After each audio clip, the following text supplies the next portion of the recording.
Bienvenue à notre exhortation de ce jour.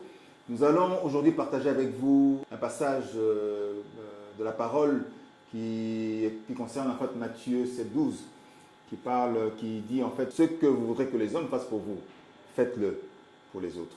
Rappelons-nous que nous sommes en train de contribuer au même corps, nous avons le même corps, nous avons le même esprit, nous avons le même baptême, nous avons le même Père qui agit en tous et pour tous. Donc ici l'idée c'est de comprendre finalement que tant que nous n'avons pas à manifester la volonté de Dieu dans notre vie, nous ne serons pas capables, n'est-ce pas, de répondre aux besoins des autres. Sachant aussi que nous avons tout reçu de Dieu, même si nous ne le manifestons pas encore, mais nous sommes déjà en train de vivre ce que Dieu nous a donné. L'idée ici, c'est que cela qui est dans notre esprit parvienne à notre âme pour que notre corps le vive.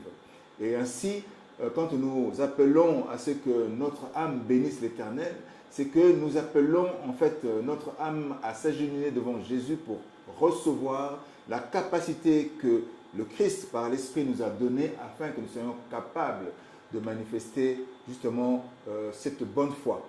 Et en parlant de foi, dans la parole dans Éphésiens, nous sommes appelés et emmenés, n'est-ce pas, à être liés ensemble par la paix, mais surtout pour grandir dans la même foi et en cherchant l'unité de la foi par le lien de la paix afin justement de fonctionner, de contribuer à l'œuvre de Christ dans la vie. Parce que Dieu n'a pas changé depuis lors et sa parole est toujours la même. Quand nous savons que Christ est mort pour nous à la croix, nous savons qu'il l'a fait par amour. Donc l'amour en fait c'est de savoir que nous pouvons être comme tout le monde, nous avons des faiblesses. Et ces faiblesses-là en nous, c'est ce que nous appelons les autres. Parce que nous avons l'humanité en nous. Et Christ, par son esprit, est venu nous libérer de la loi, mais qui fait quand même que nous sommes malgré tout les humains. Et ces humains en nous se manifestent par les émotions, les sentiments. L'autre, c'est les sentiments qui se manifestent. L'autre, c'est l'ego qui se manifeste. L'autre, c'est la faiblesse, c'est la maladie. Donc, quand l'autre manifeste ou exprime sa maladie, ben c'est l'autre. Quand l'autre exprime sa faiblesse, c'est l'autre. Donc, quand nous sommes dans le monde, l'autre, c'est celui qui parle, c'est celui qui s'exprime. L'expression de l'autre, c'est ce face à quoi nous sommes. Maintenant, l'autre démontre qu'il a besoin d'être édifié. C'est parce qu'il démontre une faiblesse. C'est parce qu'il démontre ses limites.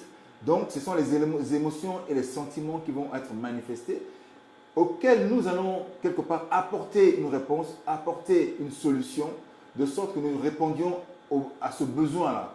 C'est pour ça que nous sommes appelés à répondre aux besoins de ceux de notre génération. C'est vrai que si je dois savoir ce qu'on doit faire pour moi, j'attends que le Père Céleste, par son esprit, au nom de Jésus, fasse pour moi que je puisse obéir et continuer à obéir à ses commandements.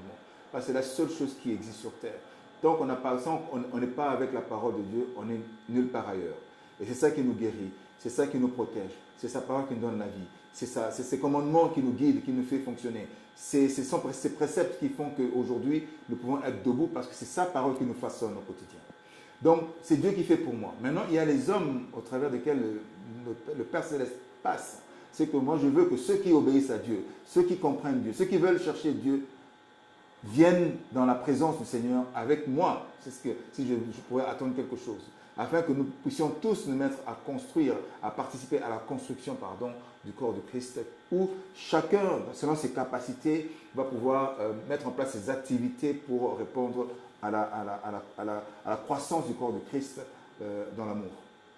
Mais l'amour ne se manifeste pas aussi facilement. C'est d'abord la recherche de la paix.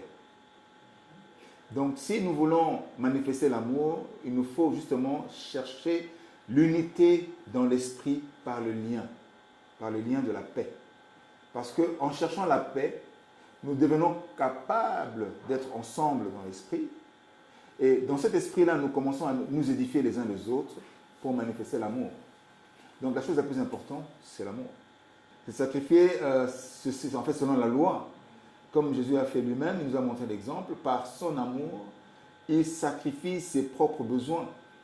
Il était Dieu, il s'est fait homme, afin que nous devenions des dieux sur la terre, tel que Dieu est dans le ciel. Par ses meurtrissures, il nous a donné la santé divine parce que nous étions déjà morts, perdus. Et Il s'est fait pauvre afin que nous soyons devenus riches aujourd'hui et que nous puissions prétendre vivre une vie juste dans la justice. Et puis il est mort afin que nous puissions avoir la vie et que dans sa glorification, il nous donne la capacité d'être saints comme Dieu lui-même est saint. Dieu lui-même nous dit soyez saints comme je suis saint.